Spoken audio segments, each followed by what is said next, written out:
That's her moving in. Oh, you mean Ruth? Who else, Doris? Don't be so grumpy, George. You know my feelings about Ruth.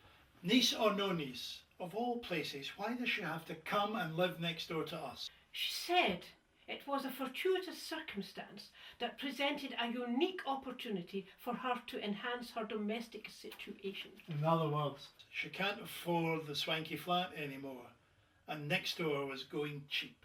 Well, you just remember and make her feel welcome.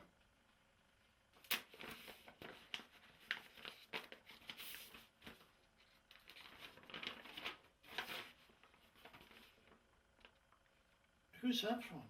It's from the council. In the name of the wee man.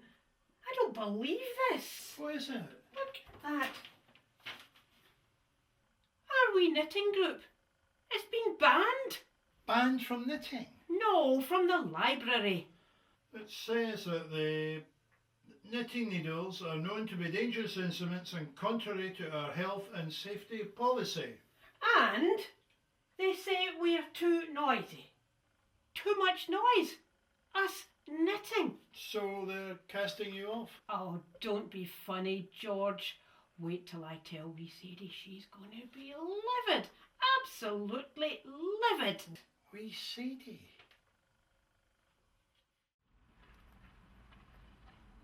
You're right, Sadie. It's no fair. You're absolutely right. We need to do something. What was that? A sit-in? No? A knitting. Good idea. I'll get the girls together. You phone the local paper. Oh, they spin a good yarn. And make sure they send a photographer. Oh, Lord. Hello, Ruth. Yes, of course you can come round. Thank you, Aunt Doris. I was hoping you'd be in. Come away in. George, Ruth? You have been settling in then? I've spent the morning arranging my central entertainment hub. She means the lounge. That's right, George. It's all based on Feng Shui. I've got my flat screen in one corner, my laptop in the other, and my IKEA shelving either side of my supplementary heat facility. The fireplace. That must be lovely. Oh, it's gorgeous, Doris. And I've got Wi-Fi right through the house, so I'm fully connected with all my social media, Facebook, Twitter, and all that good stuff. In my day, the only things that twittered were birds. And you did all that yourself? Well, I have to admit, not quite. Wee Sadie helped me with the Wi-Fi, but I sprinkled the salt Salt? on the floor.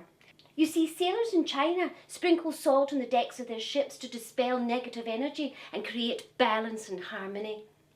In my day we used to spread paper on the floors of new houses. Didn't the pepper make you sneeze? Oh yes, I see.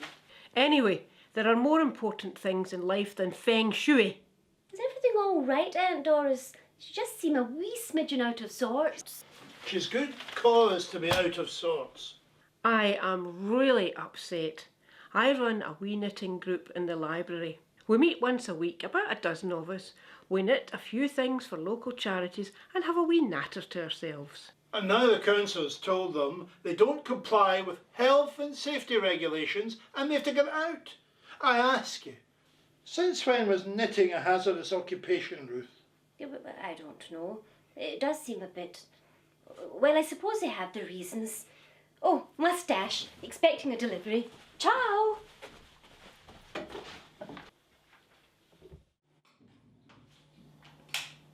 You've had a letter, Michael. From the knitting group. Right. They're very upset. Uh-huh.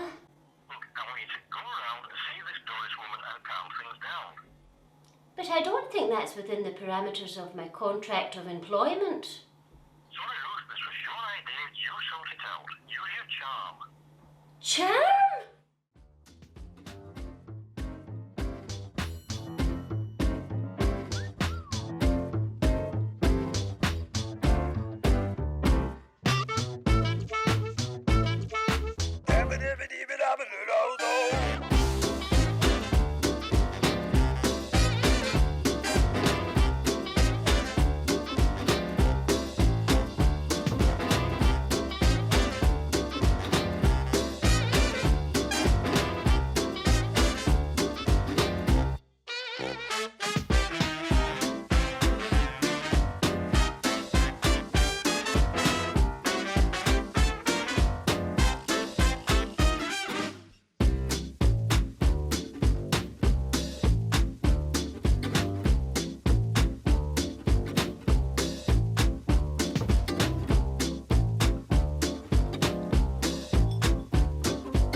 Hi, Sue. It's so good to see you. It's been ages since we did a catch-up, and it was such fun the last time. Hilarious. What do you want, Ruth? I really need a favour, and you're the only person I could possibly trust. What kind of favour? Well, actually, I'm working with the council now as a health and safety consultant. Oh. One of my recommendations was to evict a knitting group from the library. The trouble is, my Aunt Doris is chairman of the group and kicking up a fuss. I see. And I'm guessing that she doesn't know that you're responsible for this. No. And she's organising a sit-in at the library, which will be highly embarrassing. For you or the council? For the council, of course. The thing of it is, I've been told to go round to see Doris to calm things down. I see, that could be a problem for you. Big style. So, what I thought was, if you could go round pretending you were from the council, that will solve the problem. But I don't know anything about health and safety. Neither do I. Oh, please help me. I don't want to fall out with my Aunt Doris. She's the only member of the family still speaking to me.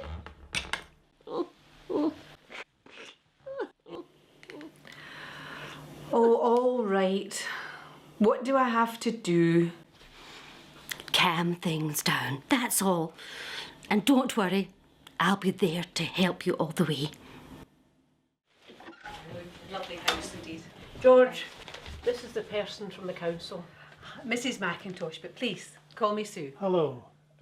Sit down, Sue.